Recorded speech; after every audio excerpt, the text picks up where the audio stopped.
बताएंगे, लेकिन पहली बार चाइंग ताजो चमकते हुए मुझे दिखाई दिया है।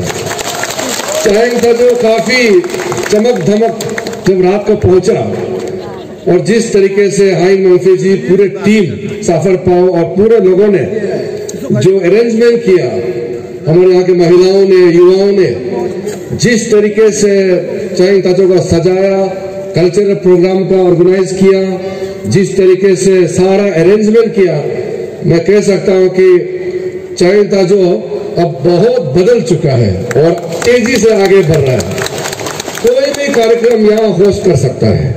ये पूरा स्टेट लेवल का बेस्ट, और देश को चलाने के लिए हम लोगों को समय समय पर अपना काम करना है, अपना कॉन्स्टिट्यूएंसी के लोगों से भी मिलना है, लेकिन देश को चलाने का भी काम बैलेंस करके चलाना पड़ता है। आज हमारे बीच में मुख्यमंत्री जी आए हैं। जो प्रोग्राम और जो प्रोजेक्ट आज यहाँ इनॉग्रेशन हुआ और जो आने वाला कई काम होने वाले हैं, उसका डिटेल हमारे प्रदेश के मुख्यमंत्री खुद मौजूद है, तो सारा डिटेल मुख्यमंत्री जी खुद आपको बताएंगे। मैं आपका एमपी हूं, आपका लोकल एमपी है, आपने मुझे पार्लियामेंट में भेजा, तो मेरा भी कई ड्यूटी बनता है आपके लिए काम करने का, आपके साथ संपर्क रखने का। ये ड्यूटी तो मैं करते रहूंगा। और साथ साथ हमारे लोकल एमएलए साहब और कई साथी एमएलए यहाँ आए हुए हैं, इनका भी आप बात सुनेंगे। मैं बहुत ही संक्षेप में 2-3 बातें आपको कहना चाहता हूं। आज से कई साल पहले हम लोग भी, एक स्टूडेंट था, स्टूडेंट के बाद पॉलिटिक्स में सोशल वर्क, अरुणाचल प्रदेश, सुंदर सा अरुणाचल प्रदेश, हम लोग इसी में ही रहते थे, इसी में खुश थे। इससे बाहर की दुनिया में हमारा पहुंच नहीं था। और जब भी हम लोग दिल्ली जाते हैं या हमारा कोई लीडर दिल्ली जाते हैं या स्टेट से, जैसे चीफ मिनिस्टर हो गया, मंत्री, एमएलए और ऑफिसर भी दिल्ली जाते थे, तब भी हम लोगों को बहुत बड़ा पहचान नहीं था। भारत सरकार और स्टेट गवर्नमेंट के बीच में काफी गैप था। उस समय ऐसा रिश्ता था कि हम लोग दिल्ली में जाते तो मांगने के लिए जाते थे, हाथ जोड़ना पड़ता था। दिल्ली में जाकर के अपॉइंटमेंट्स मांगना पड़ता था। दिल्ली में जाकर के काफी दिन इंतजार करने के बाद तब हमको कुछ थोड़ा सा प्रसाद जैसे थोड़ा कुछ मिलता था। ऐसा चल रहा था, रास्ता बन नहीं पाता था। गांवों में हम लोग बचपन से देखता है 10 साल 15 साल रास्ता नहीं बन पाते, हाईवेज नहीं बन पाते हैं। बहुत मुश्किल हालात में अरुणाचल प्रदेश में चला है। आज आप जब देखेंगे तो इतना बदल गया। आपने हमको एमपी बनाया और चाइंग ताजो के जनताओं ने तो इतना भरपूर प्यार दिया कि लास्ट इलेक्शन में भी देखिए, इससे पहले वाला इलेक्शन, उससे पहले वाला इलेक्शन में हमेशा एब्सोल्यूट मेजोरिटी से चाइंग ताजो के लोग ने मुझे प्यार दिया। अब ऐसे हमारा और भी अरुणाचल के लोगों ने प्यार दिया है। इस बार तो आप जानते हैं इतना 3 लाख का मार्जिन से मुझे दिल्ली भेजा आप लोगों ने।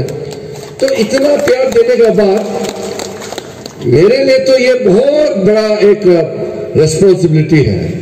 इतना प्यार देने के बाद, इतना आप लोग बार बार मुझे सपोर्ट करने के बाद हमको भी तो कुछ करके दिखाना होगा। तो आज आपने मुझे दिल्ली भेजा और पहली बार हमारा देश में अरुणाचल प्रदेश का कैबिनेट में मंत्री हिसाब से मुझे बैठने का मौका मिला है। नहीं तो हम लोग को एक जूनियर मिनिस्टर के साथ में काम करना पड़ता था। ऐसे तो नहीं कि मैं पहली बार मंत्री बना है, हमसे पहले डॉक्टर दाई एरिंग साहब भी डिप्टी बात है। तो हमारा अरुणाचल प्रदेश में आज के दिन में हमारे युवा मुख्यमंत्री पेमा खांडू जी तो काम इस तेज गति से कर रहे हैं। मैं उसके बारे में अभी जिक्र ज्यादा नहीं करूंगा क्योंकि टाइम कम है, लेकिन जिस हिसाब से पेमा खांडू जी और उनके टीम जो रिफॉर्म्स ला रहे हैं, जिस हिसाब से काम कर रहे हैं, मुझे नहीं लगता कि बहुत ज्यादा टाइम लगेगा अरुणाचल को एक डेवलप स्टेट बनने में। तो जिस स्पीड से काम कर रहा है उसको और तेजी लाने के लिए भारत सरकार की ओर से जो भी काम करना है वो मेरा एक प्राइमरी रिस्पॉन्सिबिलिटी बनता है। इस वक्त हमारे आदरणीय प्रधानमंत्री नरेंद्र मोदी जी ने एक निर्देश दिया हुआ है सारा मंत्रालय को कि नॉर्थ ईस्ट जाना है, खुद मंत्री जाना है और साथ साथ उसका रिव्यू मीटिंग लेना है। तो ये काम चल रहा है।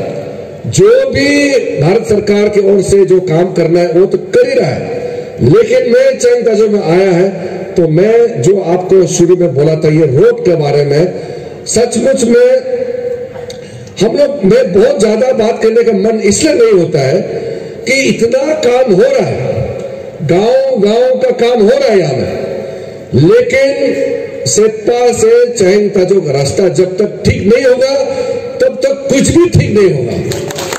इसको ठीक करना बहुत जरूरी है। इसका कई साल से इसका कहानी है, पुराना कहानी आप सबको मालूम है। 2014 में फिर मेरे पास में कामेंग दोरो साहब, करिया बगन मैडम और इस कामेंग का सारा टीम मुझे कहा कि इस रास्ता को फिर से कुछ करना होगा क्योंकि पहले मिसयूज हो गया और चैंग ताजो का रास्ता ठीक नहीं है। तो मैंने पूछताछ किया तो पैसा मिसयूज हो गया, पैसा लगभग खत्म हो गया, रास्ता बना नहीं है। तो मैंने जब ऑफिसर को पूछा तो कहा कि सर इसका तो इंक्वायरी होना चाहिए क्योंकि इतना पैसा कोई 1-2 करोड़ का है नहीं, इतना ज्यादा पैसा मिसयूज हो गया, इसका इंक्वायरी होना चाहिए।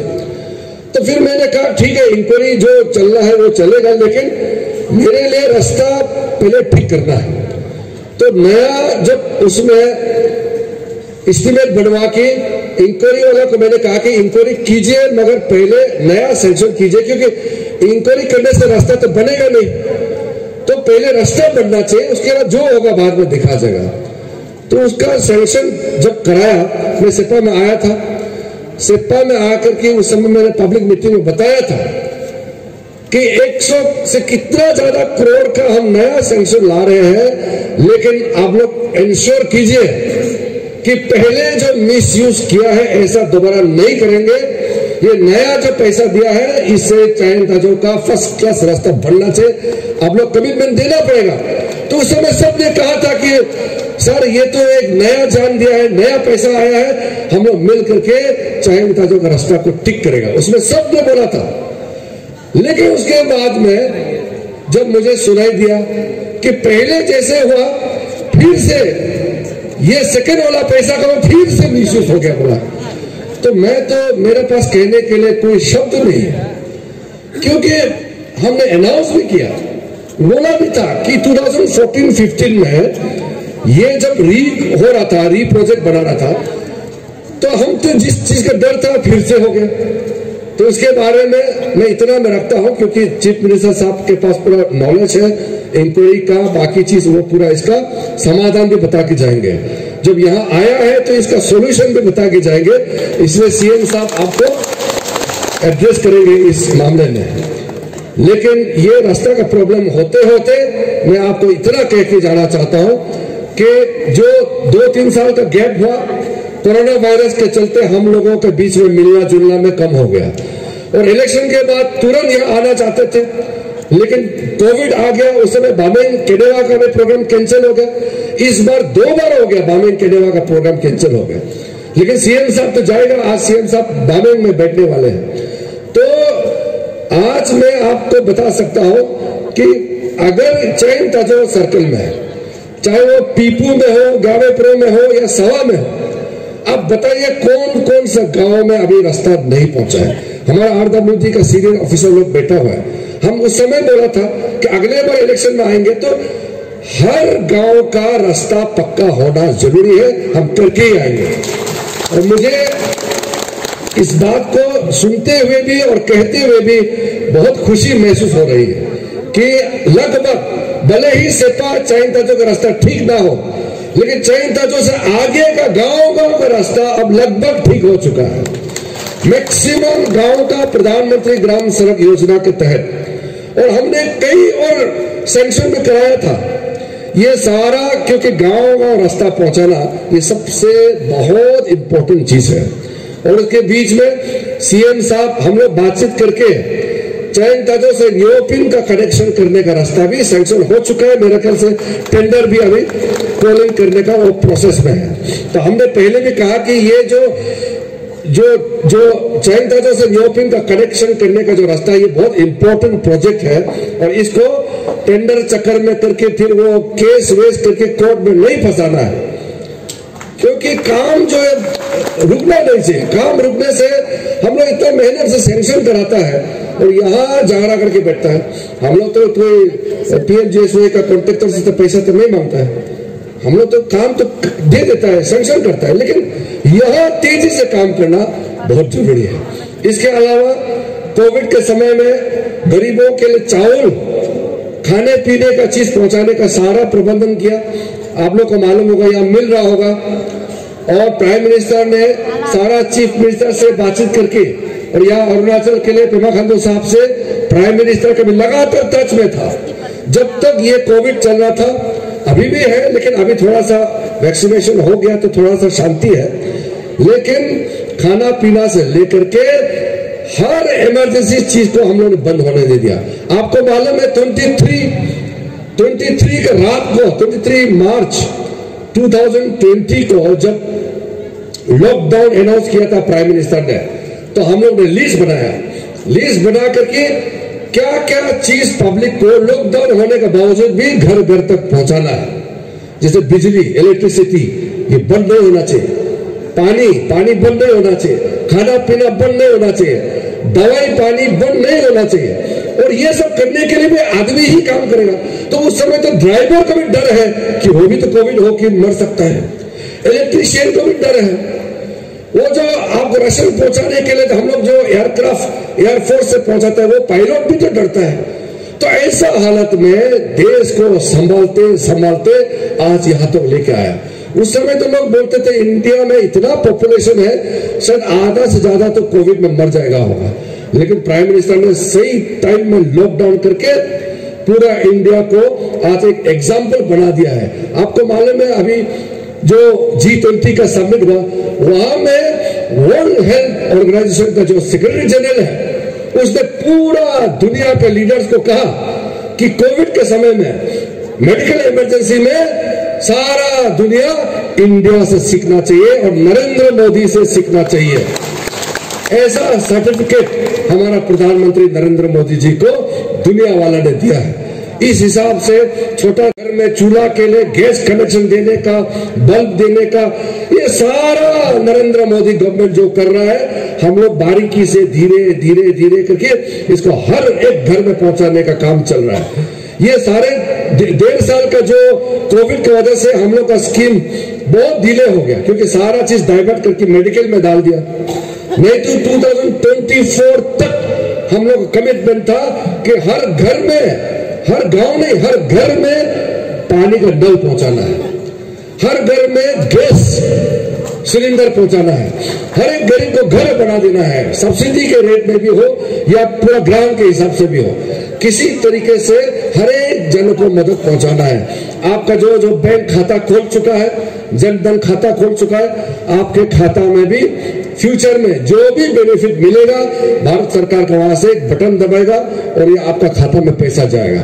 ये सारा सिस्टम क्रिएट किया है 2014 के बाद में, ताकि पहले आपने बीडीओ को ऑफिस जाना पड़ता था, वो ये जेल लोग के पास जाना पड़ता है, पंचायत मेंबर को बोलना पड़ता है। आजकल तो जो आप बेनिफिशियरी में नाम हो गया, जो मिल रहा है वो आपका अकाउंट में पैसा पहुंच जाएगा। इस तरीके से काम चल रहा है। मैं और डिटेल नहीं कहना चाहता हूं क्योंकि मेरा और शायद 5 मिनट लेगा तो मेरा लेट हो जाएगा। बाकी सीएम साहब हमारे सब लीडर बैठे हुए हैं, आपको बताएंगे। मैं जाने से पहले आपको फिर से आश्वासन देता हूं कि मैं दिल्ली में आपका एक मैसेंजर हूं, मैं आपका डाक राइडर हूं, मैं भारत का तो मंत्री हूं मगर मैं आपका एमपी हूं सबसे पहले। इसलिए हर एक आदमी अरुणाचल का जो भी दिल्ली आता है, कोई भी कष्ट होता है, मुझे आप लोग याद कीजिए। कई लोगों को मैं मदद करता भी हूं और कोई इमरजेंसी हो या नॉर्मल घूमने के लिए आता भी है कोई कोई, तो भी मैं मिलता हूँ। सीएम साहब, हम दोनों का तालमेल इतना बढ़िया है कि आजकल सीएम साहब पहले जैसे बहुत ज्यादा दिल्ली जाने का जरूरत भी नहीं पड़ता है। कोई कोई चीज हमको मैसेज कर देता है, SMS व्हाट्सएप करता है, तो मैं तुरंत काम को फॉलो अप करता हूँ। इसी प्रकार से आपके यहाँ में पॉलिटिकली सब एक टीम हो चुका है। पहले बीजेपी था, JDU था, सब खत्म, अब सब हम लोग एक परिवार में आ गया है। इसलिए कोई आप पुराना नया कोई ये पार्टी वो पार्टी करना नहीं है। अब भाई मालवी जी हमारा विधायक है, हमारा पुराना लीडर करिया बंग जी हम बैठे हुए हैं, हमारा जो पिछली बार का कैंडिडेट LK यादव जी बैठे हैं, और हम सबका अबो तमे यादव जी यहाँ आशीर्वाद देने के लिए बैठे हुए हैं। सब तालमेल करके हम लोग एक टीम के साथ चलना है, और टीम अरुणाचल का कैप्टन पेमा खांडू साहब है, उनका नेतृत्व में अरुणाचल आगे बढ़ते रहना है। और भारत देश का जो कैप्टन है, हमारा लोकप्रिय, दुनिया का सबसे लोकप्रिय प्रधानमंत्री नरेंद्र मोदी जी के साथ में, उनका कैबिनेट होने के नाते मैं उनके साथ मिल करके अरुणाचल के लिए जो भी संभव काम करना है मैं करते रहूंगा। और आप कोई भी प्रॉब्लम हो, आपका MLA, आपका लीडर को बोलिए, CM साहब को बोलिए, और जो मेरे लायक दिल्ली में होगा वो आप मुझे बताइए। अगले बार फिर आऊंगा तो मैं आशा करता हूं बारिश नहीं आएगा, तो हम लोग आज भी अभी तो लगता है बारिश नहीं आएगा। कल साफर पाव ने पूजा कर दिया कि आप बारिश नहीं आएगा बोला, तो इसलिए आज बारिश रुक गया लगता है। मुझे बहुत अच्छा लगा, कल रात को बारिश के बावजूद भी आप लोग ने बहुत शानदार जो कार्यक्रम करके हम लोगों को इज्जत दिया,